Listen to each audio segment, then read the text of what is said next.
Indo British advanced pain clinic నొప్పి మాయం surgery దూరం ఫర్ అపాయింట్మెంట్స్ 9155515563. ఇది కేసీఆర్ యొక్క ఆలోచన తీరు. అమ్మ ఆయన నేను ఎప్పుడు చెప్తుంటాను, ఒక స్పిరిచువల్ లీడర్ అని చెప్తుంటాను. అంటే ఆయన ఏం చేస్తాడంటే ఆయన పరాకాయ ప్రవేశం చేస్తాడు ఎవరి లోపలికైనా. ఆయన ఒక డిసిషన్ తీసుకునే ముందు కూడా నేను ఈ నిర్ణయం తీసుకుంటే ఎవ్వరు ఎట్లా ఆలోచిస్తారు, సిపిఐ నారాయణ కామెంట్స్ ఎట్లుంటాయి, లోక్సత్తా జయప్రకాష్ నారాయణ ఎట్లా ఆలోచిస్తాడు, ప్రకాష్ ఏం ఆలోచిస్తాడు, చక్రపాణి ఏం ఆలోచిస్తాడు, TV9 రవిప్రకాష్ రజనీకాంత్ ఏం ఆలోచిస్తారు, ఇట్లా ఆలోచించి తనకు తనే కౌంటర్ చేసుకొని అప్పుడు బయటకు వస్తాడు ఆయన. అందుకే ఎవరమైనా రోజుకు 60,000 ఆలోచనలు వస్తాయి మనుషులకి, ఎవరికైనా 60,000 ఆలోచనలల్లో 48,000 క్వాలిటీ ఆలోచనలు కాదు, మనకు అవసరం లేని అనవసరమైనవి ఎక్కడెక్కడనో మన మెదడు ప్రయాణించి అవన్నీ చేస్తాయి, టైం వేస్ట్ అండ్ శరీరాన్ని పాడు చేసేటివి కూడా. మనకు అవసరం లేని ప్రొడక్టివ్ ఆలోచనలు మాత్రం ఓన్లీ 12,000. అయితే ఆ 12,000 ఆలోచనలు మనల్ని ఏకాగ్రత లేకుండా చేస్తాయి.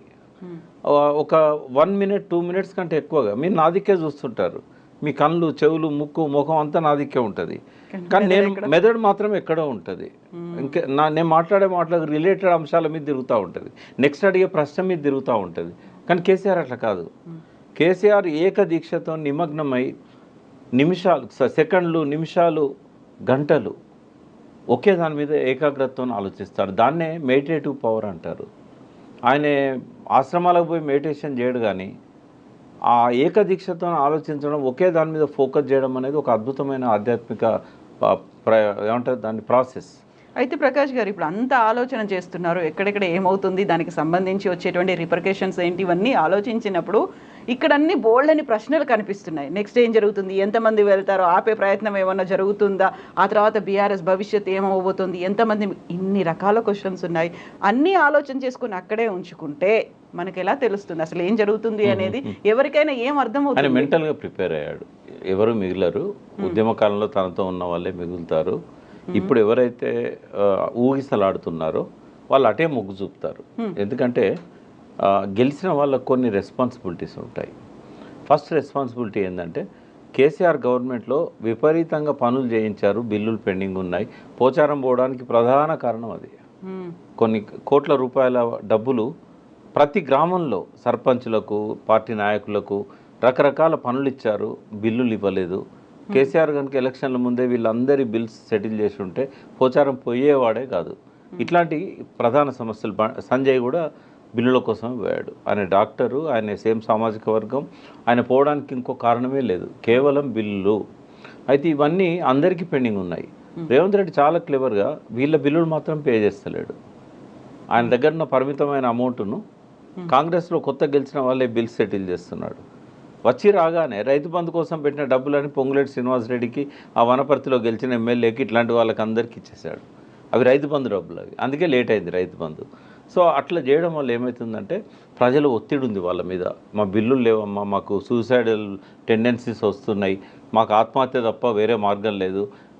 లిటరరీ పోచారం శ్రీనివాసరెడ్డి ఒక స్టేట్మెంటు, ఆయన గవర్నర్ ముఖ్యమంత్రి ఎవరికో ఒక అల్టిమేటం ఇచ్చాడు, నేను నా పిల్లలందరం వచ్చి ధర్నా చేస్తాము మాకు బిల్లులు ఇవ్వకపోతే అనే స్టేట్మెంట్ వచ్చింది పోచారం అంతకుముందు, జాయిన్ కావడానికంటే ముందు. అంటే ఈ స్థాయిలో హరాస్మెంట్ ఉన్నప్పుడు తప్పకుండా వెళ్తారు కదా, ఎవరు అవుతారు? నేను మళ్ళీ చెప్తున్నాను, ఉద్యమ కాలంలో కేసీఆర్తో ఉన్న వాళ్ళు గెలిచిన ఎమ్మెల్యేలు తప్ప ఎవ్వరూ ఉండరన్న సంగతి అందరికంటే ఎక్కువగా కేసీఆర్కు తెలుసు. కాబట్టి ఇవాళ 6 పోవచ్చు, రేపు 10 మంది పోవచ్చు, లాస్ట్కు టీఆర్ఎస్ ఎల్పీ విలీనం చేయడం అనేది రేవంత్ రెడ్డి లక్ష్యం. ఆ లక్ష్యాన్ని చేరుకునేదాకా ఆయన ఆరాధన చేస్తూనే ఉంటాడు ఈ ఎమ్మెల్యేలను. మీ ఊరికి మా ఊరు ఎంత దూరం, మా ఊరికి మీ ఊరు అంతే దూరం. కేసీఆర్ ఏం చేసిండో అదే రిపీటెడ్ యాక్షన్ ఇప్పుడు రేవంత్ రెడ్డి చేస్తున్నాడు. దీనివల్ల కేసీఆర్కి ఏం ఫలితం దక్కిందో రేపు రేవంత్ రెడ్డి కూడా అదే ఫలితం దక్కుతుంది. ఆయన కూడా తట్టబుట్ట సర్దుకొని ఫామ్ హౌస్కి వెళ్ళిపోవాల్సిందే. దానికి కొంచెం టైం ఉంది కదా, ఇంకా 5 ఏళ్ల కాలం అయితే 5 ఏళ్ళు కూడా ఉంటుందని ఎందుకు అనుకోవాలి? ఇప్పుడు తన టీము తను తయారు చేసుకుంటున్నాడు. ఏమైందమ్మా, 63 మందిలో ఆయనతో ఉన్నది హార్డ్లీ 30 నుంచి 35 మంది. అది కూడా ఆయన కొత్తగా టికెట్లు ఇచ్చి గెలిపించుకున్న వాళ్ళు కొందరు. ఈ 30 నుంచి 35తోనే ఆయన గవర్నమెంట్ కాపాడుకోలేడు. ఒక పెద్ద ఏమంటారు కల్లోలం ఇవాళ జరుగుతూ ఉంది కాంగ్రెస్లో, రాష్ట్ర కాంగ్రెస్ పార్టీలో. ఒక సముద్రంలో కదా సునామీ వచ్చే ముందు కల్లోల జలాలు ఎట్లుంటాయో ఆ సునామీ రాకముందు ఉన్న పరిస్థితే ఇవాళ వీళ్ళ పార్టీలో ఉంది. కాబట్టి ఇవాళ Ponguleti Srinivasa Reddy first threat, Uttam Kumar Reddy second threat, Bhatti third threat. అక్కడనేమో అనుమానాలు మొదలైనాయి రేవంత్ రెడ్డి మీద. ఎట్లా గెలుస్తారు? బీజేపీ 8 సీట్లు ఎట్లా గెలిచింది? అందులో 4 సీట్ల మీద వాళ్ళు ఎంక్వైరీ చేసినట్టయితే ఖచ్చితంగా రేవంత్ రెడ్డి బీజేపీలో 4 సీట్లను గెలిపించాడనేది రుజువులు దొరుకుతాయి. ఈ పరిస్థితుల్లో ఒక ట్రస్ట్ అనేది ఉండదు రేవంత్ రెడ్డి మీద. అవసరానికి వాడుకుంటారు రేవంత్ రెడ్డిని. ఏదో ఒక రోజు రేవంత్ రెడ్డి ప్లేస్లో ఇంకొక చీఫ్ మినిస్టర్ వస్తాడు. ఆ పరిస్థితి వస్తుందని రేవంత్ రెడ్డి తెలుసు, ఆ పరిస్థితి వస్తుందని రాహుల్ గాంధీ తెలుసు, ఆ పరిస్థితి తీసుకొచ్చే వాళ్ళకు కూడా తెలుసు. ఆ పరిస్థితి వచ్చినాడు ధిక్కరించి కాంగ్రెస్ను, తనతో వచ్చిన టీఆర్ఎస్ ఎమ్మెల్యేలని, బీఆర్ఎస్ ఎమ్మెల్యేలని, తను టికెట్లు ఇచ్చిన ఎమ్మెల్యేలను తను 65, 62, 63 దాకా కాపాడుకోవాలి. కానీ బిగ్ డ్రీమర్ రేవంత్ రెడ్డి. ఆయన 70, 80 దాకా తన సంఖ్యను తీసుకుపోవడానికి ఎవరితోనైనా అండర్స్టాండింగ్కి వస్తాడు. ఇవాళ చంద్రబాబును దించాడు, రేపు మోడీతో ఉన్న సయోధ్యను ఉపయోగించుకొని ఆ బీజేపీ 8 మంది ఎమ్మెల్యేలను కూడా తీసుకొస్తాడు. ఆ ఈడీని, సిబిఐని తనకు దరికి రాని ఎమ్మెల్యేల మీదకి పంపిస్తాడు. ఏదైనా జరగవచ్చు. ఇప్పుడు ఏదైనా జరగవచ్చు. రేవంత్ సర్కార్కి కావాల్సినటువంటి ఆ మద్దతు ఎమ్మెల్యేల దగ్గర నుంచి లేదు అనుకున్నప్పుడు కేసీఆరే ఒక రకమైన స్ట్రాటజీని ఉపయోగించి తనకున్నటువంటి ఈ ఎక్స్పీరియన్స్ ఇంతకాలం జరిగిందంతా చూసిన తర్వాత ఆ దిశగా ఎందుకు ఆలోచించలేకపోయారు? మరి కేసీఆర్కి ఇప్పుడు ఒక మంచి సమయం దొరికిందమ్మా. ఆయన ఒకటి ఫస్ట్ హెల్తీగా ఉండడానికి రిలాక్స్ కావాల్సిన అవసరం ఉంది. రెండవది మళ్ళీ లేవడానికి వాళ్ళు ఏమంటున్నారు, వాళ్ళ పార్టీ వాళ్ళు ఫీనిక్స్లో నుంచి కేసీఆర్ మళ్ళీ లేస్తాడు ఒక పక్షిలాగా, ఫీనిక్స్ పక్షిలాగా. నేనేమంటున్నా, అంత అధ్వాన్నమైన పరిస్థితి మీకు లేదు బాబు, బూడిద కాలేదు మీరు. ఇవాళకి మీకు గ్రామాలలో వార్డు మెంబర్ల దగ్గర నుంచి జిల్లా పరిషత్ చైర్మన్ల దాకా పటిష్టమైన లీడర్షిప్ ఉంది, 60 లక్షల మెంబర్షిప్ ఉంది, క్రియాశీలక కార్యకర్తలు ఉన్నారు. చేసిన తప్పేందంటే వాటిని అనుసంధానం చేయలేదు. ఒక దారం సూది పట్టుకొని పూలన్నీ వెతుక్కుంటూ కూర్చుకుంటూ పోయినట్టయితే కేసీఆర్కి ఒక అద్భుతమైన మాల ఏర్పడుతుంది, లీడర్షిప్ మాల. ఆ పని చేయడానికి ఇప్పుడు ఆయనకు ఆ విశ్రాంత సమయాన్ని ఉపయోగించుకున్నట్టయితే ఒక్కటి గుర్తుపెట్టుకోండి, కేసీఆర్ బలం ఎమ్మెల్యేల స్ట్రెంత్లో లేదు, కేసీఆర్ బలం ఎమ్మెల్సీలలో లేదు. కేసీఆర్ బలం ప్రజల లోపల రేకెత్తుతున్న కొత్త ఆలోచనలు, పశ్చాత్తాపం లోపల ఆయన బలం ఉన్నది. ఇవాళ జేకొట్టిన చేతులే ఇవాళ నిరుద్యోగుల పిడికిళ్ళై బిగిస్తున్నారు.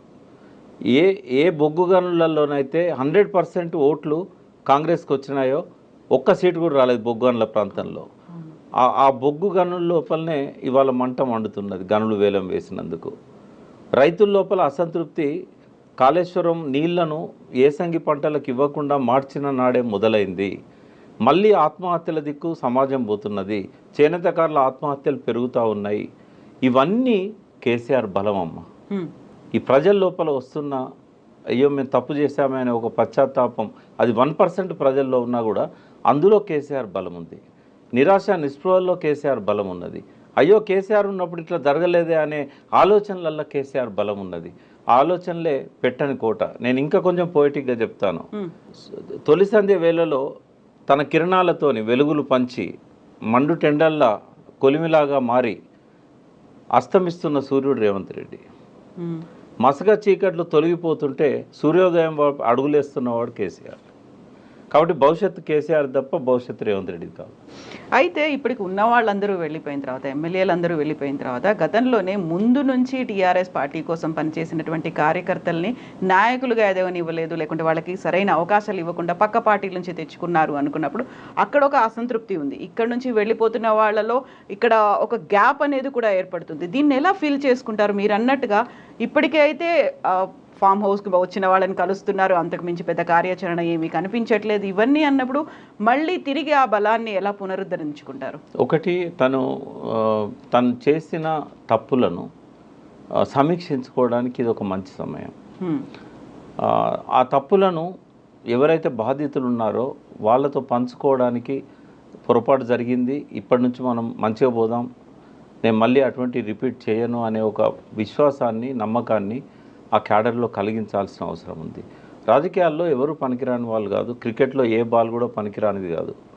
ప్రతి బాల్ను అవసరమైతే ఉపయోగించుకునే విధంగా బ్యాట్స్మెన్ సిద్ధంగా ఉండాలి. ఇక్కడ కూడా ఒక లీడర్ అనేవాడు చిన్న గడ్డి పొరక లాంటి ఒక చిన్న గ్రామీణ స్థాయి వ్యక్తిని కూడా దూరం పెట్టకూడదు. ఆయన చేసిన తప్పది. మానవ సంబంధాలు దానికి సంబంధించిన అంశాలలో ఆయన చాలా తప్పులు చేశాడు. అంటే relationship is key to the success అంటారు. ఎగ్జాక్ట్లీ రిలేషన్షిప్ అనేది ఆయన మెయింటైన్ చేయలేదు ఎవరితో. Not even ministers, not even MLAs, not even ఆయన ఎమ్మెల్సీలు, ఆయన కుటుంబ సభ్యులు ఎవరితో కూడా రిలేషన్షిప్ అనేది ఆయన మెయింటైన్ చేయలేదు. తాను ఒక్కడే అయిపోయాడు. ఆయన ఏకాంత జీవితం గడిపాడు. మానసికంగా కూడా ఏకాకి అయిపోయాడు. థింక్ ట్యాంక్ లేదు, ఆయన చుట్టూ ఎవరు లేరు. ఇవాళ దాన్ని ఓవర్కమ్ కావాల్సిన అవసరం ఆయనకు ఉంది. ఆయన రియలైజ్ అయితేనే ఆయనకు భవిష్యత్తు ఉంటుంది. లేకుంటే ఈ గ్యాప్లో ఇంకొక పార్టీ వస్తుంది. ఒకటి రావచ్చు, రెండు రావచ్చు. ఇవాళ రేవంత్ రెడ్డి సీఎం అయిన తర్వాత ఒక 10-15 మంది తయారయ్యారు. మేము కూడా సీఎంలం అవుతాం, మేము కూడా ఆయనలాగా ప్యాషనేట్గా ఆలోచిస్తాం. మనం మాట్లాడుకుంటాం కదా, ప్యాషనేట్గా ఉంటే ప్రకృతి సహకరిస్తుంది అని. సో నథింగ్ ఈజ్ ఇంపాసిబుల్ అని చెప్పి జగ్గారెడ్డి తయారయ్యాడు, తీర్మార్ మల్లన్న తయారయ్యాడు, చాలామంది ఇంకా ఇట్లా చెప్పుకుంటూ పోతే ఒక 10-15 మంది మేమెందుకు సీఎంలం కాలేము, రేవంత్ రెడ్డిగా అయినప్పుడు మేమెందుకు కాలేము. రేవంత్ రెడ్డి మినిస్టర్ కూడా కాలే కదా, మరి చాలామంది మాజీ మంత్రులు కూడా మేమెందుకు సీఎం కాకూడదు, ఆయన పక్కనే ఉన్నారు అందరు. మేమెందుకు సీఎం కావద్దన్న వాళ్ళు ఆయన పక్కన ఉన్నారు, కేసీఆర్ గారి పక్కన ఉన్నారు.